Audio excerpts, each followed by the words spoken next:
Assalamualaikum warahmatullahi wabarakatuh. Saya Fauzan Mahir Holis, NIM 2019 015 252, kelas 4G, mata kuliah magang 1. Saya akan mempresentasikan hasil magang kelompok saya di SD Negeri Kebonrejo, Temon, Kulon Progo. Satu, ada visi dan misi sekolah.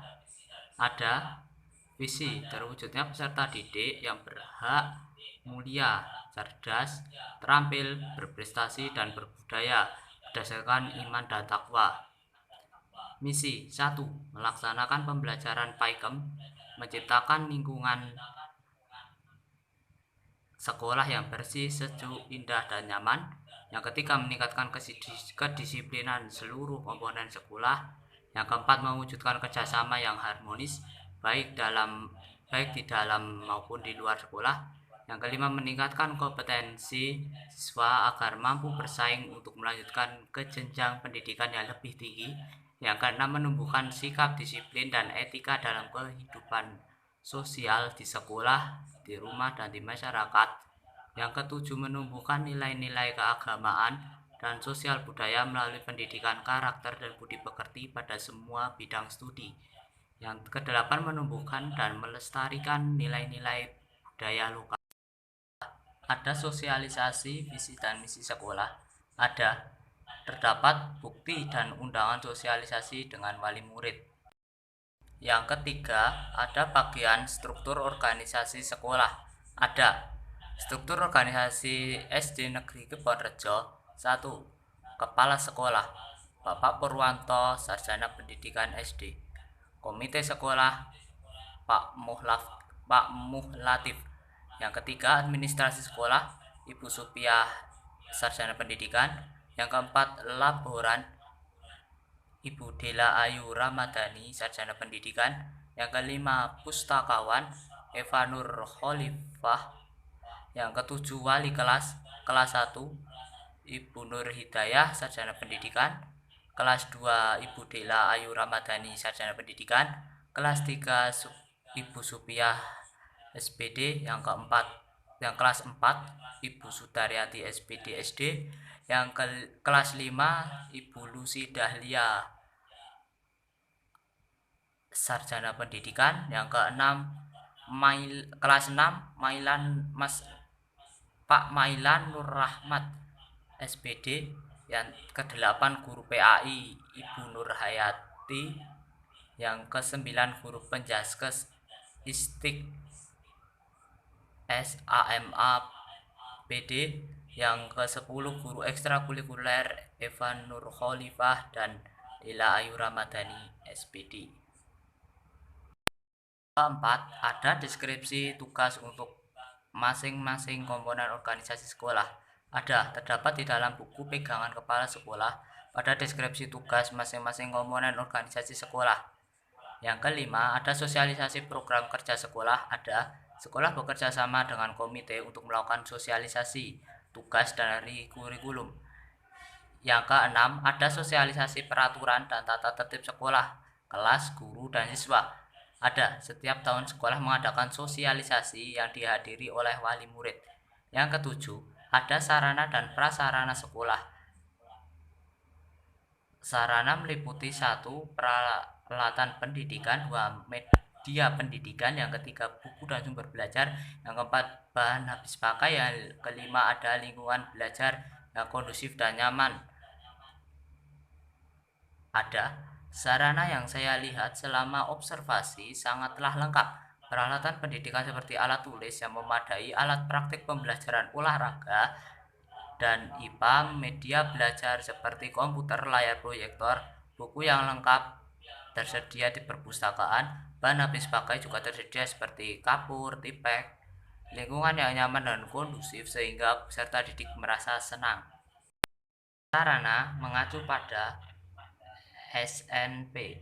1. Ruang kelas, 2. Ruang kepala sekolah, 3. Ruang guru, keempat ruang tata usaha, yang kelima perpustakaan, yang keenam kantin, yang ketujuh lapangan olahraga, yang kedelapan UKS, yang kesembilan laboratorium, yang kesepuluh tempat ibadah, yang ke-11 toilet atau kamar mandi.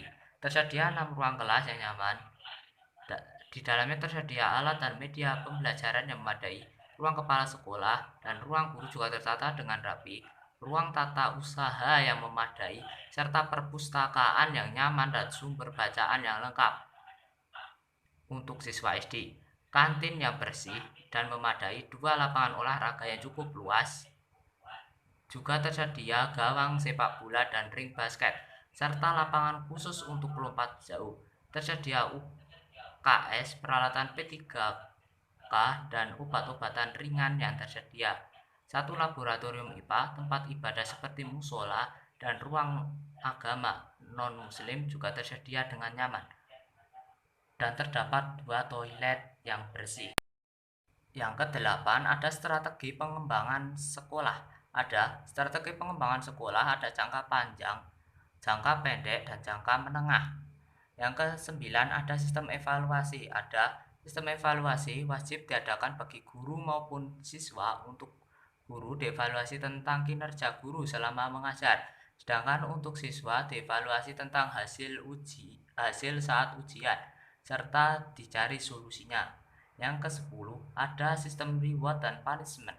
Ada reward dan punishment diberikan oleh kepala sekolah, guru, dan karyawan jika kinerja yang dilakukan sangat baik. Begitu juga dengan siswa, jika hasil belajar memuaskan maka juga mendapatkan reward dan punishment. Reward dan punishment bisa diberikan secara verbal dengan memberikan berupa barang hadiah, dan non verbal berupa pujian maupun sanjungan. Yang ke-11, ada pendampingan pelaksanaan tata tertib. Ada pendampingan pelaksanaan tata tertib biasa dilakukan saat upacara seperti baris berbaris, penggunaan seragam dan atribut yang dikenakan, serta saat masuk kelas tidak boleh terlambat. Yang ke-12, adanya administrasi sekolah, kelas, guru, dan siswa. Ada administrasi sekolah, ada dan disimpan dalam file serta dibuat dokumen untuk dijadikan arsip. Lampiran kedua, lembar pengamatan pengelolaan pendidikan.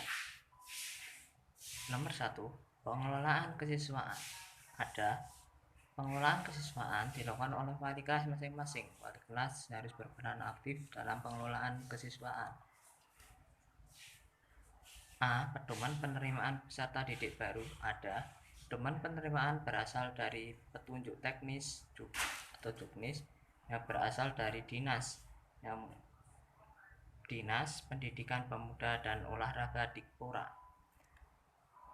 B. Pedoman orientasi peserta didik baru. Ada pedoman orientasi peserta didik baru berasal dari petunjuk teknis atau juknis yang berasal dari Dikpora. Petunjuk teknis ini ditunjukkan secara umum atau keseluruhan. Setelah itu barulah sekolah yang mengembangkan.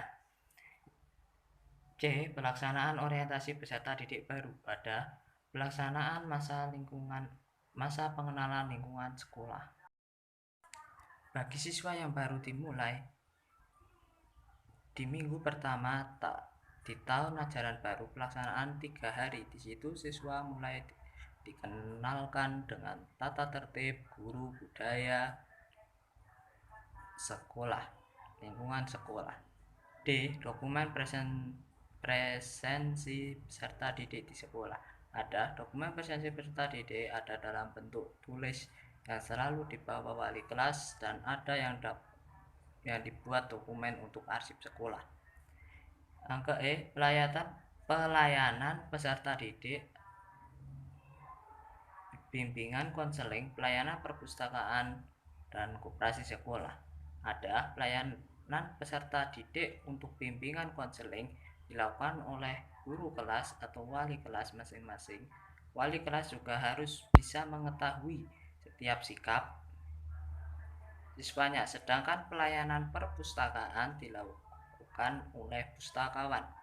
Pustakawan melayani siswa dengan ramah dan tanggung jawab, sedangkan koperasi siswa dikelola oleh salah satu guru Dan di dalam koperasi siswa menyediakan berbagai alat tulis siswa, serta juga ada warung sehat. Yang ke F, pelaksanaan orientasi di sekolah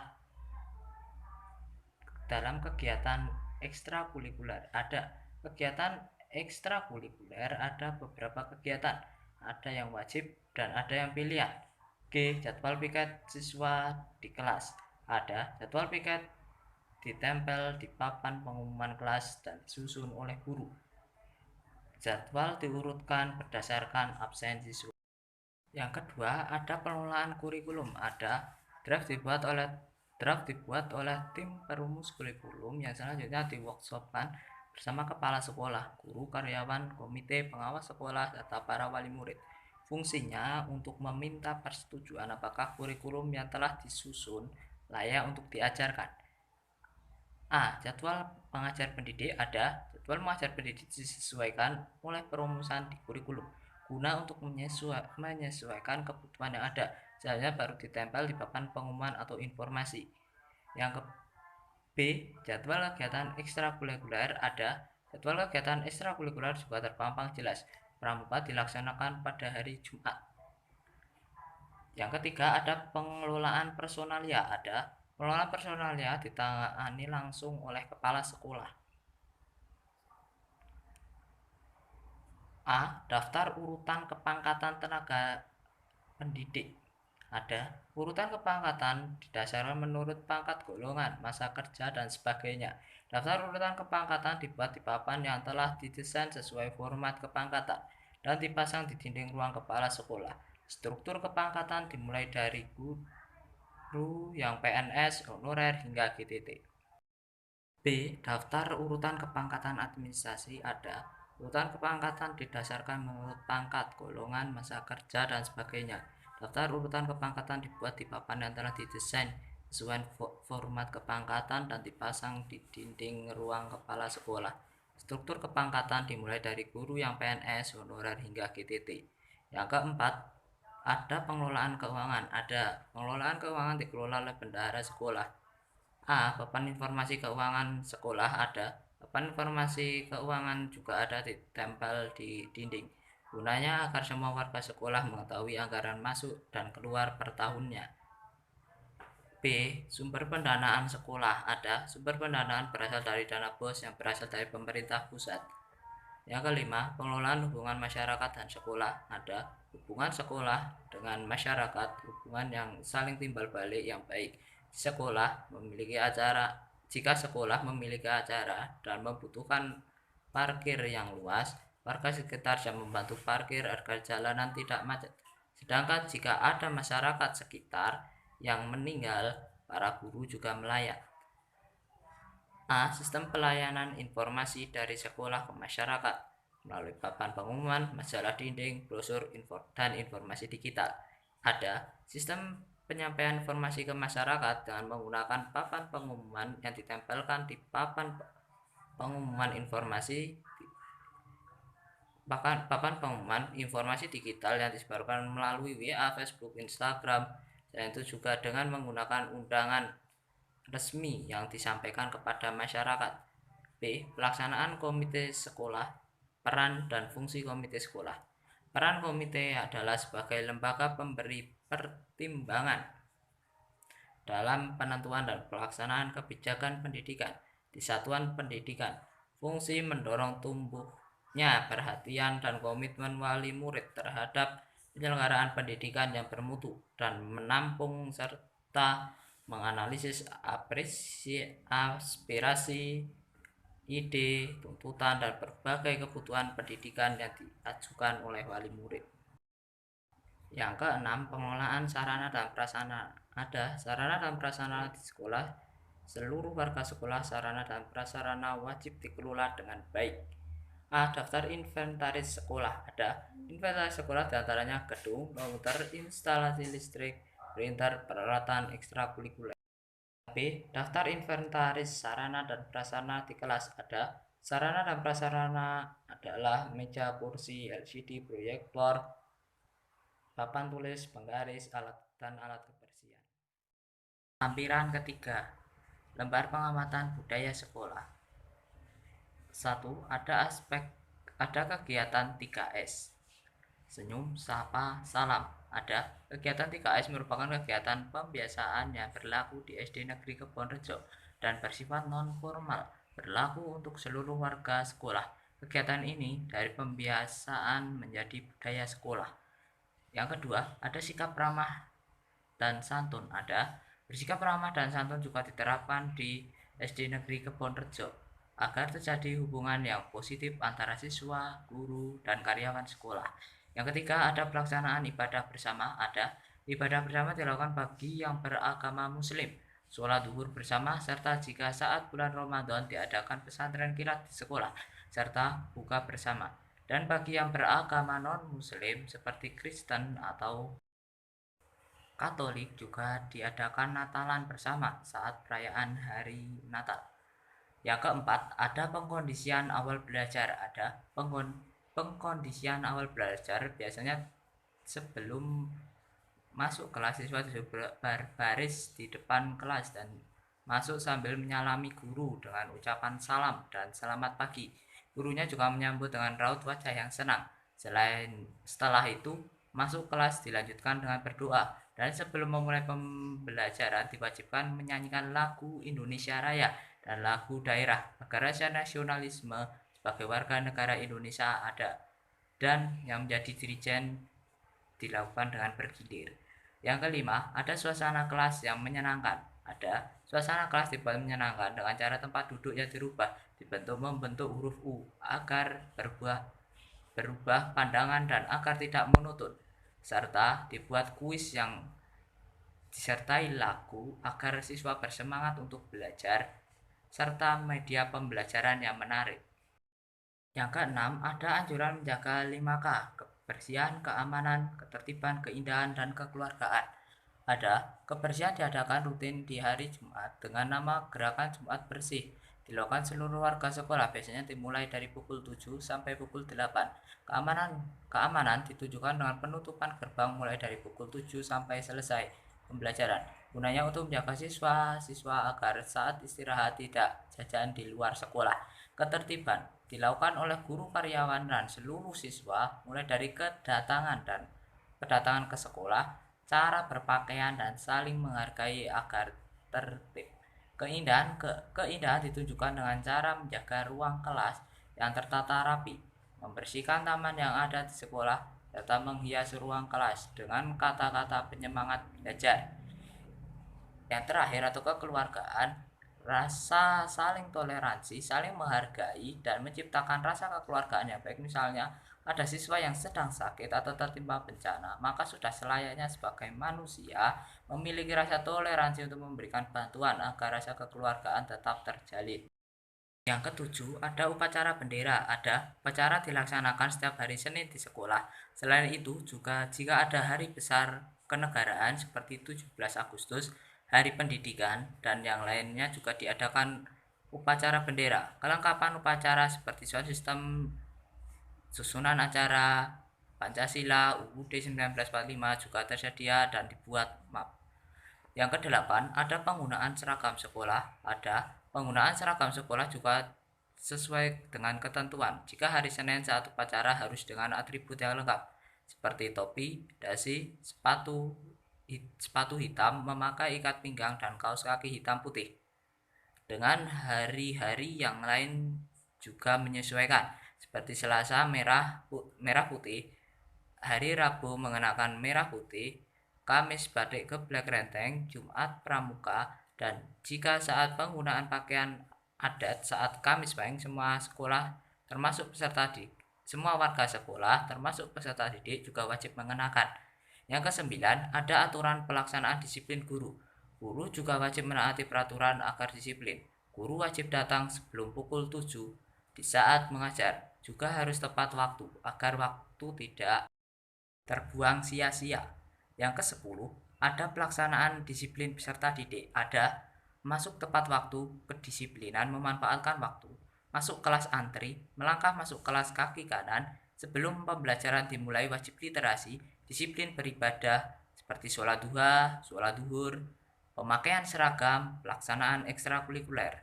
Yang ke-11, ada anjuran memanfaatkan waktu. Ada pemanfaatan waktu juga diajarkan siswa wajib datang 15 menit sebelum pukul 7 dengan kegiatan literasi atau pembiasaan dengan membaca. Selain itu, juga ada saat istirahat, juga ada kegiatan membaca bersama di perpustakaan. Yang ke-12, tercipta suasana yang tenang dan nyaman untuk belajar. Ada suasana yang tenang dan nyaman bisa dikelola oleh guru serta warga sekolah agar siswa saat belajar mudah untuk memahami materi. Suasana yang tenang dan nyaman terjadi jika tata tertib kelas maupun sekolah dijalankan dengan baik. Lampiran 4. 1. Ketepatan waktu mengikuti upacara bendera atau rapat-rapat. Ada ketepatan upacara biasanya 30 menit sebelum dimulai sudah mempersiapkan sound system serta kelengkapan upacara lainnya. 10 menit sebelum pukul 7, peserta upacara mulai memasuki lapangan upacara dan petugas mulai mengatur barisan. Jadi pukul 7 upacara sudah bisa dimulai, begitu juga dengan rapat. 15 menit sebelum acara sudah memasuki aula rapat. Yang kedua, kelengkapan atribut sekolah. Ada kelengkapan atribut sekolah bagi peserta didik sudah lengkap, mulai dari seragam sekolah, topi, dasi, ikat pinggang, sepatu, dan kaos kaki. Semua dipakai sesuai jadwal yang berlaku. Yang ketiga, kehadiran saat upacara atau rapat. Ada kegiatan upacara tepat waktu, pakaiannya sesuai dengan momen saat itu. Misal tanggal 17 Agustus, guru berpakaian korpri, siswa berpakaian putih merah, lengkap sesuai aturan. Sedangkan saat upacara hari Kartini juga upacara tetapi mengenakan pakaian tradisional. Yang keempat, musyawarah mufakat dalam rapat. Ada musyawarah mufakat juga ditetapkan agar semua urusan atau masalah yang dilakukan dengan musyawarah mufakat akan mencapai hasil yang maksimal dan sesuai rencana. Yang kelima, keikutsertaan dalam kegiatan keagamaan seperti infak, Isra Mi'raj, Maulid, pura, gereja, dan lain-lain. Ada keikutsertaan dalam kegiatan keagamaan yang ada di SD Negeri Kebonrejo, di antaranya infak diadakan setiap hari Jumat, kegiatan buka bersama dan pesantren kilat bagi yang muslim, latihan kurban di sekolah, perayaan Natal bersama juga ada kegiatannya. Yang keenam, berpakaian sesuai kegiatan seperti adat, budaya, atau keagamaan. Ada berpakaian adat juga diterapkan di saat hari Kamis Pahing. Semua warga sekolah wajib mengenakan pakaian adat Jawa. Selain itu juga saat Kartinia dan berpakaian keagamaan saat ada pesantren kilat dan buka bersama. Bagi yang beragama Islam mengenakan pakaian atau baju muslim seperti kuku. Lampiran kelima. 1. Ada kegiatan pra-pembelajaran. Ada kegiatan pra-pembelajaran diadakan dengan cara literasi, membaca buku-buku pengetahuan. Selain itu juga sebelum pembelajaran diwajibkan menyanyikan lagu Indonesia Raya agar memiliki jiwa nasionalisme. Yang kedua, ada kegiatan pendahuluan dalam proses pembelajaran. Ada kegiatan pendahuluan dalam pembelajaran, guru akan menunjuk siswa untuk menyampaikan ulang materi yang telah diajarkan sebelumnya. Yang ketiga, ada kegiatan inti dalam proses pembelajaran. Ada kegiatan inti adalah proses belajar mengajar. Guru akan menyampaikan materi, setelah itu siswa yang berdiskusi aktif untuk memecahkan masalah yang telah diberikan oleh guru dalam pembelajaran. Yang keempat, ada kegiatan penutup dalam proses pembelajaran. Ada kegiatan penutup, guru akan memberikan kuis materi yang telah disampaikan, dan jika yang bisa menjawab akan pulang terlebih dahulu. Yang kelima, ada dokumen kurikulum. Ada kurikulum sekolah, dinas-dinas sekolah, dan diterapkan sebagai pedoman penyelenggaraan pendidikan. Yang keenam, ada monitoring perangkat pembelajaran. Ada dilakukan oleh pengawas dan kepala sekolah dengan menggunakan instrumen yang ditetapkan oleh dinas. Lampiran ketujuh, lembar pengamatan kegiatan ekstrakurikuler. 1. Ada kegiatan ekstrakurikuler. Ya, kegiatan ekstrakurikuler ada banyak di SD Negeri Kebonrejo. Ini ada yang wajib dan ada yang pilihan. 2. Ada pelaksanaan ekstrakurikuler. Ada jadwal pelaksanaan ekstrakurikuler, ada jadwal juga ada dan ditempel di papan pengumuman dan juga di dokumen karena untuk laporan kinerja kepala sekolah. Jadwal yang tersusun yaitu pramuka di hari Jumat, bahasa Inggris di hari Senin. Yang ketiga, ada pembinaan ekstrakurikuler. Ya, Sekolah membuat kurikulum tentang ekstrakurikuler lalu ditetapkan kepada pembina agar diterapkan peserta didik. Yang keempat, setiap guru menjadi pembina ekstrakurikuler. Ya, setiap guru juga wajib membina di setiap bidang ekstrakurikuler. Yang kelima, peserta didik mengikuti ekstrakurikuler. Ya, karena ada kegiatan ekstra yang wajib dan pilihan, kegiatan tersebut masuk ke nilai rapor. Lampiran 8. 1. Ada variasi gaya belajar peserta didik. Setiap peserta didik memiliki gaya belajar yang variasi, diantaranya satu, gaya belajar visual, yaitu kemampuan belajar dengan melihat. Gaya belajar ini digunakan pada orang dengan indera penglihatan yang tajam dan teliti. Gaya belajar kinestetik, yaitu gaya belajar dengan melibatkan gaya gerak. Gaya belajar ini efektif untuk anak-anak yang menyukai gerak dan gambaran imajinasi berdasarkan gerakan. Yang ketiga, gaya belajar analitik, memiliki kemampuan dalam memandang sesuatu cenderung ditelaah terlebih dahulu secara terperinci, spesifik, dan teratur. Yang kedua, ada kesempatan yang sama bagi peserta didik untuk berpartisipasi aktif dalam proses pembelajaran. Ya, kesempatan untuk berpartisipasi aktif dalam proses pembelajaran ada, ditujukan saat guru memberikan pertanyaan lalu siswa diwajibkan menjawab. Namun siswa yang sudah menjawab sebelumnya tidak diperbolehkan lagi menjawab. Gunanya untuk pemerataan kesempatan menjawab yang sama. Yang ketiga, ada pengaturan kelas untuk memberikan kesempatan belajar yang sama bagi peserta didik. Ada pengaturan kelas untuk memberikan kesempatan belajar yang sama bagi peserta didik adalah dengan cara belajar dengan secara kelompok dan dengan belajar dengan teman sebaya. Cara ini diterapkan dengan diacak agar semua siswa mendapatkan kesempatan yang sama. Yang keempat, ada kegiatan refleksi pembelajaran terutama untuk mengetahui penyebab penyimpangan perilaku peserta didik. Ya, refleksi pembelajaran terutama untuk mengetahui penyebab penyimpangan perilaku peserta didik dengan cara ditegur. Selain itu juga diarahkan dan dibimbing ke arah yang lebih baik. Yang kelima, ada variasi potensi peserta didik. Ya, variasi yang ditemukan pada anak-anak dalam minat terhadap mata pembelajaran berbeda-beda.